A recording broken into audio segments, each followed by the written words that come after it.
Hey, how's it going? Today I'm talking about what to do when stretching hurts you.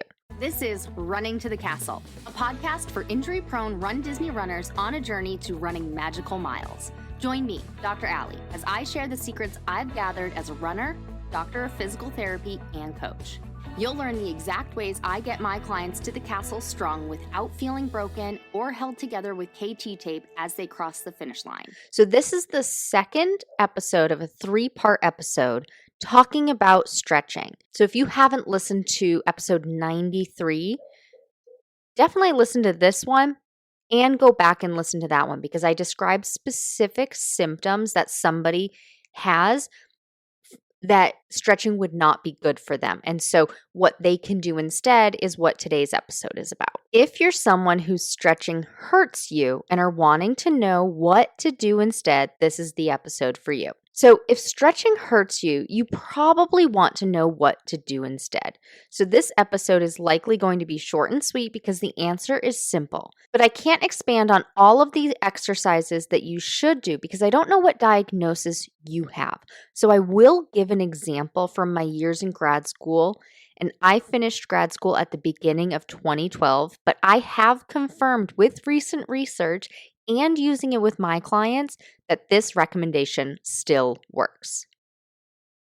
So instead of stretching, if you're stretching for pain relief, switch to a temperature and a massage-based treatment. So those are actually two different types of treatment. Typically, you'll hear me talk about restum. That's how you manage pain. Rest, stretching, temperature, and massage.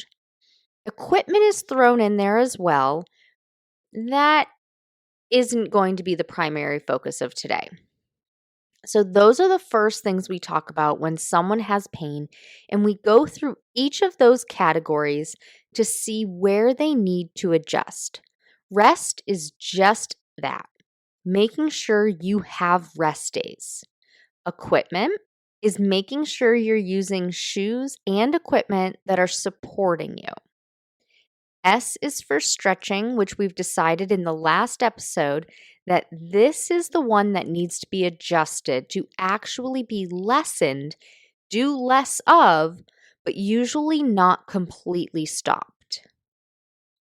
T is for temperature, which is a temperature-based treatment to reduce pain and inflammation. These are things like ice, hot packs, ice baths, and hot Epsom salt baths. M is for massage-based treatments.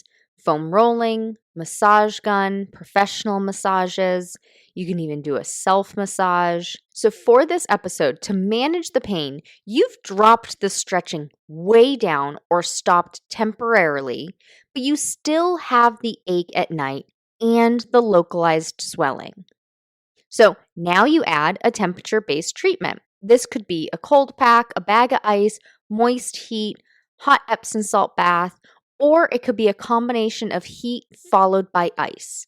When done properly for at least 20 minutes a day for 7 to 10 days, the longer the consistency, the better, it works like a charm. If your symptoms have been going on for more than 6 months, you may need over-the-counter anti-inflammatories, but discuss that with your healthcare provider because as a physical therapist and personal trainer, I can't tell someone to take anti-inflammatories. But I can tell you that anti-inflammatories are things like ibuprofen, Aleve, Advil, but not acetaminophen and Tylenol. And then to manage the tightness that you feel with the lack of stretching, there are 2 things to do, and one is massage-based treatment. That's foam rolling, massage gun, and get professional massages regularly. The second thing to do to manage the tightness is strengthen, specifically with eccentric control exercises. When you have tightness, most runners think they need more stretching because they have tight muscles. But if you're already battling an injury with aching and localized swelling, the tightness you feel is false. I'm not saying you don't feel it. You definitely feel it. But you aren't feeling it because it's actually tight. You're feeling it because your muscles are temporarily stiffening and tightening to give stability in the area. See, with the repeated micro trauma and micro tearing and attempt at repair, your muscle tightens up to stabilize to make up for the disruption that's happening. So when you strengthen, you start building up that stability your muscles crave. I'll go into strength exercises in the next episode. For the runners that want to finish their next Run Disney race stronger and faster, so you stop getting injured, you beat the balloon ladies, and you cross the finish line, I invite you to check out my newest program, Stronger, Faster, Finisher. Get the workouts you need to build speed, stamina, and strength. If that sounds like something you're looking for your next race, visit the link in the show notes to learn more. As always, thanks so much for listening. That's all for now. Talk to you soon.